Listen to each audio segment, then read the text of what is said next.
Hello drummers, Joe Goretti here for the Drumming Career Course.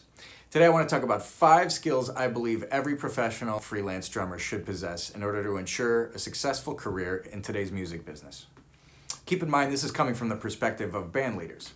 You know, the people that hire us. These are the skills that band leaders look for in a drummer. That's what they find valuable. And if they know that they can count on us to provide these skills, then that should keep us working for a long time. So write this down.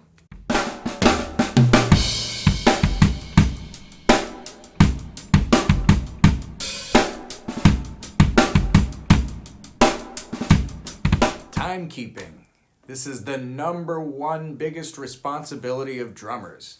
If you can't keep solid, steady time, you are absolutely useless to band leaders. There is nothing worse to musicians than a drummer who's speeding up or slowing down or trying to cram a bunch of fills and stuff and throwing the time off, right? Absolutely. Now more than ever, we really need to be able to play with machine-like precision.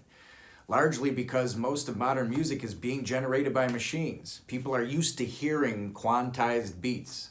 Now, I'm not saying that we should try to sound like a lifeless machine. No, we should sound like musical humans that are able to play along precisely with a lifeless machine. So we have to make music with these mechanical devices, and the only way that we can do that is to be able to play precisely and be able to control our time, our inner time, and how we're generating our grooves and our beats and our fills. Also, playing with a click these days is not just for recording, it's for live situations as well. Some of the highest profile gigs I've ever done in pop music require me to play along with samples and sequences and machines, and I'm playing to a click live on stage. So we should always be striving to be able to play precisely and control the time. This is a skill now more than ever that we really need.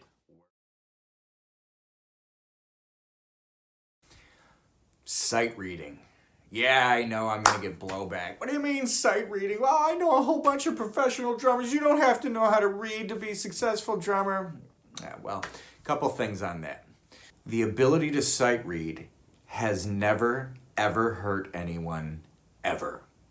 However, not being able to read eliminates you from a huge portion of gigs that you are automatically ineligible for if you can't read. I can think of a gig, the musical director asked me, first question he asked me, can you sight read? I said, yeah. And he goes, no, I mean, can you read? If I had answered no, that was it. Next guy, I got to call that guy.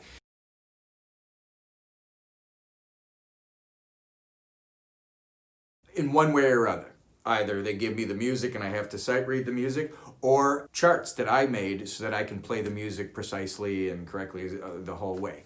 So the ability to read music makes you eligible for a huge portion of gigs. And I'm not talking about having to sight read, you know, Frank Zappa, The Black Page or something like that. I'm talking about being able to follow the roadmap. Follow the roadmap, the repeats, being able to catch, you know, the simple notation, stop time, these kinds of things. So I highly recommend familiarizing yourself with some charts, learning and making sure you kind of bone up on those rhythmic figures and be able to follow a roadmap.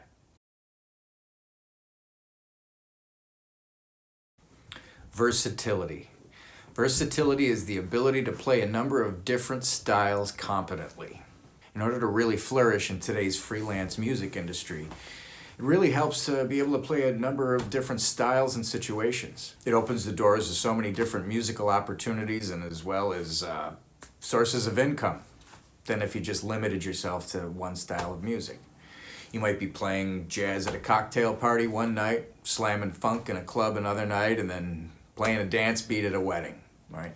The ability to be able to do all of these different things helps you fill up your date book, keep the money coming in, and also meeting different musicians in different areas of the music business. You're never gonna know where your gigs are gonna come from. My first big break in the music industry as far as high profile pop stuff, it all came from a jazz gig. I was playing a jazz jam session, and from that got recommended to an R&B artist with the #1 song in America. All came from being versatile, knowing different players, playing different styles. So study as much music as you can. I'm not saying you have to be an authority on everything, but listen to as many different styles. Familiarize yourself with the nuances that you can. Even if it's music that you don't really like, get familiar with it. Again, it can't hurt. Repertoire. Repertoire is basically the number of songs that you know how to play by heart. Okay, and the bigger your repertoire, the better. The more valuable you are to band leaders. People are going to hire you. I'm talking about American standard songs, things like Mustang Sally, Superstition, these kind of songs that you hear, that you play at a lot of functions, or that you play at jam sessions with other musicians. But if you know these songs as the drummer, and I'm talking about knowing the parts, people are going to want to work with you. It's amazing to me, and I used to be guilty of this too, how many drummers refuse to learn the parts of the songs. It's like it doesn't even occur to us. We think, oh, well, I can play, a rock beat or something, that'll work. And it might get you through it. Yeah, that's fine, but there is nothing better than actually learning the part of the song. I can't tell you how many gigs I have taken from other drummers who just refuse to learn the songs. That's why there's drummer jokes.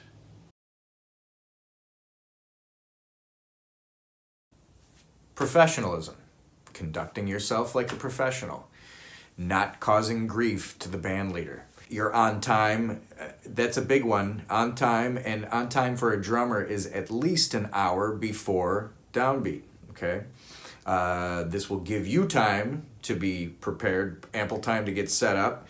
It'll also set at ease the person that hired you, who very often are sometimes nervous, and you don't want to cause them grief. You don't want to come up and say, you're playing a wedding and come up and say, what are we doing for the first dance again? The less grief you cause, the more likely they are to call you. Okay, so there you have it. These are 5 critical skills, traits, whatever you want to say, that band leaders find extremely valuable. And if you can master these and provide these 5 things to band leaders, it should keep your date book pretty full, keep the gigs coming in, and more importantly, keep the money coming in.